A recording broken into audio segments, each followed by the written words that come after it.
اچھا آگے تھوڑے سے میٹھے میٹھے سوالات ہیں. اچھی بات ہے. اس میں ہے سوال کہ حاکم وقت کی بیعت اور مرشد کی بیعت میں فرق کیا ہے؟ میٹھا سوال ہے اور میرے کو اسلام میں بیعت ہے ہی صرف حاکم وقت کی ہے.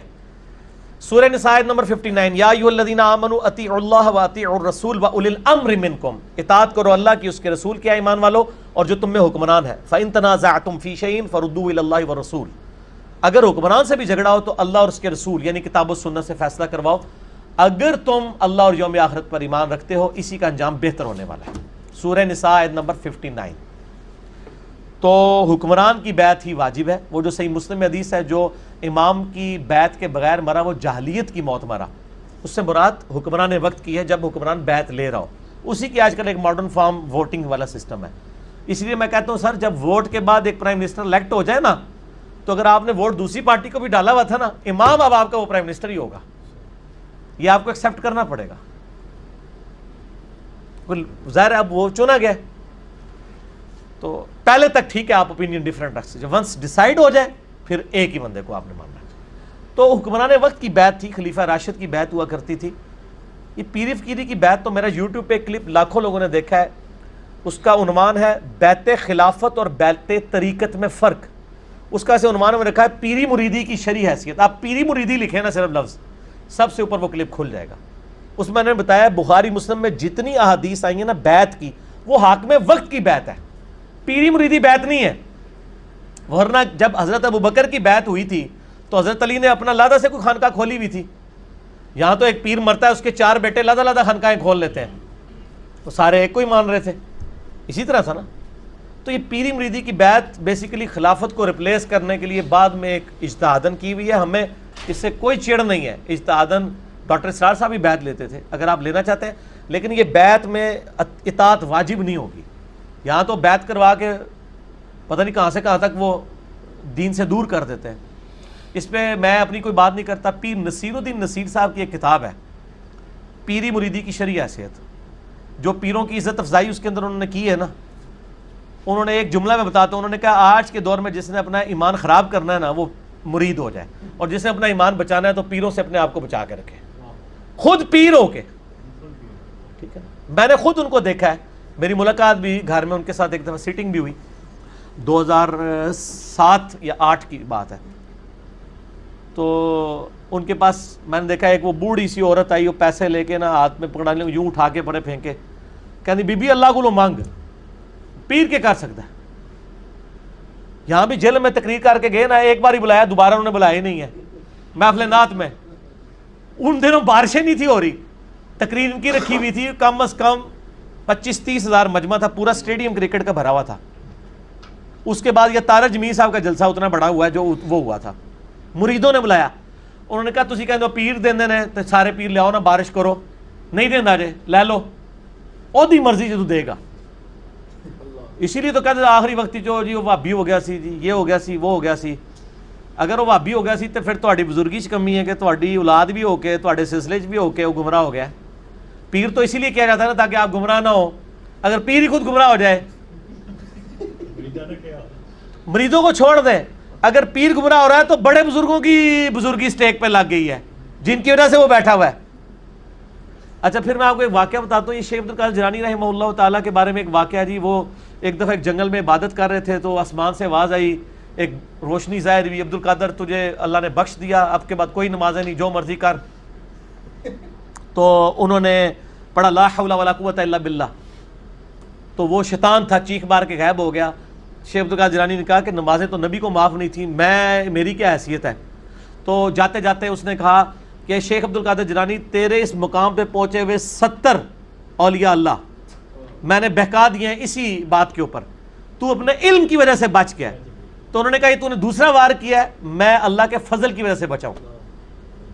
یہ اللہ اکبر اس واقعے کی میں انجینئرنگ کرنے لگا ہوں کہ سر وہ جو 70 غوث تھے جن کو شیطان نے اوندھا منہ کر کے دوزخ میں پہنچایا ہے، ان کے لاکھوں مرید کدھر گئے؟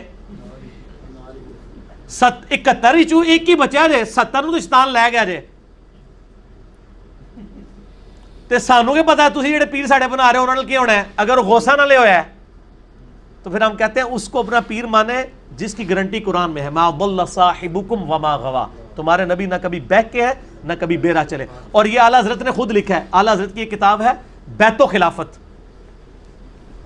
اتنے چند چڑھے ہے جڑا دیکھ رہے ہو جناب، چڑھ گیا چند. اچھا، بیت و خلافت کتاب ہے اعلیٰ حضرت کی، وہ میں نے اس میں حوالہ دیا ہے. اس میں انہوں نے لکھا ہے کہ یہ جو بایزید بستامی کا قول ہے نا، جس کا کوئی پیر نہیں، اس کا پیر شیطان ہے، یہ محض باطل ہے. تحقیق ہر سنی مسلمان کا پیر محمد رسول اللہ صلی اللہ علیہ وآلہ وسلم. ٹھیک ہوگا جی. تو یہ اعلیٰ حضرت خود کہہ رہے ہیں کہ بایزید بستامی نے جو بات کی ہے یہ باطل ہے. جب ہم کرتے ہیں تو کہتے ہیں بزرگوں کی گستاخ ہے. تو ہم بزرگوں کی گستاخیاں بزرگوں کے اقوال کی روشنی میں ہی کر رہے ہوتے ہیں. میں اعلیٰ حضرت کے ساتھ ہوں کہ یہ باطل ہے اور یہ جھوٹ ہے. جو کلمہ پڑھ لے. پھر قرآن میں تو بیعت آئی ہے اللہ کی، سورہ توبہ میں آیا اللہ تعالیٰ نے مومنین کی جانیں اور مال جنت کے بدلے میں خرید لی ہیں، اس بیعت پر خوشیاں مناؤ. سر جب میری بیعت ہوئی ہوئی ہے اللہ سے اور اس کے رسول سے صلی اللہ علیہ وآلہ وسلم، تو میں چھوٹے موٹے پیر کیوں پڑھا جنہوں نے منو روٹی دے کے تو پالنا پہ جائے.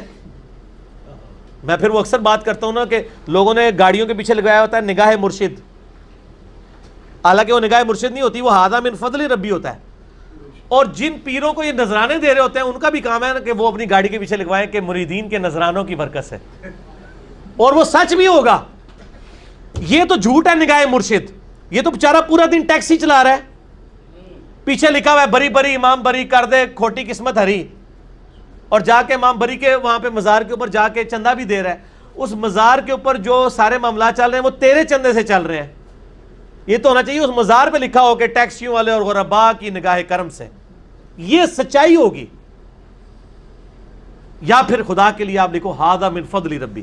حضرت سلیمان علیہ السلام کے دربار میں جب وہ پلک جھپکنے سے پہلے وہ لے آیا ان کا امتی یا فرشتہ یا جو بھی تھا، جس کو عاصم بن برخیہ کہتے ہیں یہودی، مسلمانوں میں ان کے ہاں نام ہے، قرآن میں نام نہیں آیا. تو انہوں نے اس کی تعریف تو نہیں کی، انہوں نے کہا ھذا من فضل ربی، یہ میرے رب کا فضل ہے. حضرت زکریا علیہ السلام مرشد تھے سیدہ مریم کے. سورہ ال عمران میں آتا ہے بے موسمی پھل وہاں پڑے ہوئے. حضرت زکریا کہتے ہیں تیرے پاس مریم یہ فروٹ کہاں سے آتا ہے؟ وہ مریم اگر آج کی ہوتی نا تو کہتے حضور نگاہ مرشد ہے تہاڈی دعاواں دی برکت ہے. ان کا یہ میرے رب کے پاس سے آتا ہے. اگے حضرت زکریا نے بھی کہا کہ میں تینوں سکھایا سی، تو میری مریدنی، تیری جرت میرے بغیر ڈائریکٹ اللہ تک پہنچ رہی ہے. نہیں، جب انہیں بات سنی چپ کر کے محراب میں چلے گئے اور یہ سوچا کہ جو اللہ مریم کو بے موسمی پھل دے سکتا ہے مجھے اس بڑھاپے میں اولاد بھی دے سکتا ہے، میں بھی بے موسمی ہوں. اور کہا یا اللہ مجھے اولاد دے دے جو اولاد یعقوب کا وارث بنے. یہ خانقاہ ٹیمپل آف سلیمان، یہ جو خانقاہ ہے ہیکل سلمانی، اس کا مجھے ایک گدی نشین چاہیے. یہ تہاڈے لئے گدی نشین نہیں، نبی جو توحید سکھائے، جو اولاد یعقوب کا وارث ہو بنی اسرائیل کا. اللہ نے ان کو بڑھاپے میں، وہ بڑی پیاری دعا ہے سورہ مریم میں، میرا بال سفید ہو چکے ہیں، سر چمک اٹھا ہے سفیدی سے، میری بیوی بھی بانجھ ہے، میں بوڑھا لاغر ہو چکا ہوں، پھر بھی مجھے اولاد دے دی اللہ نے. ٹھیک ہوگا جی، اللہ کے فیصلے. حاکم وقت کی بیعت کوئی نہ کرے اگر تو وہ پھر کافر. حاکم وقت کی بیعت نہیں، کافر والا کفر اسلام کا مسئلہ نہیں ہے. حاکم وقت کی جو بیعت نہیں کرتا نا تو بغاوت نہ کرے. بیعت اگر نہیں کرتا تو وہ ظاہر ہے کہ ایک گناہ گار ہوگا. بغاوت پہ اترے گا تو پھر اس کو قتل کیا جائے گا. حضرت علی نے جنگ صفین کیوں لڑی ہے؟ کیونکہ حضرت معاویہ نے بغاوت کر دی تھی نا. اور یہ بغاوت کا لفظ بخاری میں 2812. عمار کو ایک باغی جماعت قتل کرے گی، عمار ان کو اللہ کی طرف بلائے گا اور جنت کی طرف، وہ جماعت دوزخ کی طرف بلائے گی. حضرت علی کو نبی علیہ السلام نے فرمایا یہ جنت کی طرف بلانے والی جماعت ہے، صحیح بخاری 2812. اور مخالف پارٹی کو کہا دوزخ کی طرف. حالانکہ وہ صحابی بھی تھے حضرت معاویہ رضی اللہ تعالیٰ، لیکن چونکہ انہوں نے حاکم وقت خلیفہ راشد کے خلاف بغاوت کی ہے نا، یہ بہت بڑا جرم ہے، یہ بدعت کبر ہے حاکم وقت کو چیلنج کرنا.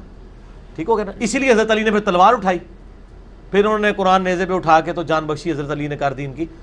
تو ادروائز وہ والی اسی کے اگینسٹ سعد ابن عبادہ نے حضرت ابو بکر کی بیعت نہیں کی تو حضرت بکر نے ان کو قتل تو نہیں کروایا، لیکن انہوں نے بغاوت نہیں نہ کی تھی، بیعت نہیں کی، کہا میں نہیں مانتا خلیفہ. پھر حضرت عمر کی بھی بیعت نہیں کی. حضرت علی نے خود بخاری مسلم میں آتا ہے 6 مہینے حضرت ابو بکر کی بیعت نہیں کی تو نہیں منوایا گیا کہ جی آؤ بیعت. لیکن کوئی پارٹی نہیں بنائی، کوئی جتھا بنا کے، کوئی فوج لے کے تو نہیں لڑ گئے. بعد والوں کو ہم باغی اس لیے کہتے ہیں، یہ باغی سے مراد کوئی اسلام سے باغی نہیں ہے، شریعت کی ٹرم میں باغی. جنگ جمل صفین نہروان والے کہ انہوں نے خلیفہ راشد کے خلاف بغاوت کی ہے. اور بخاری مسلم میں تو میں نے یہ حدیث بتائی نا، عمار کو باغی جماعت قتل کرے گی. ابو داؤد ترمذی ابن ماجہ میں ہے کہ میرے بعد تم بہت اختلاف دیکھو گے، دین میں نئی نئی بدعتوں سے بچنا، اور میری اور میرے خلفائے راشدین کو سنت کو لازم پکڑنا. ہر بدعت گمراہی ہے، اور گمراہی دوزخ میں لے جانے والی ہے.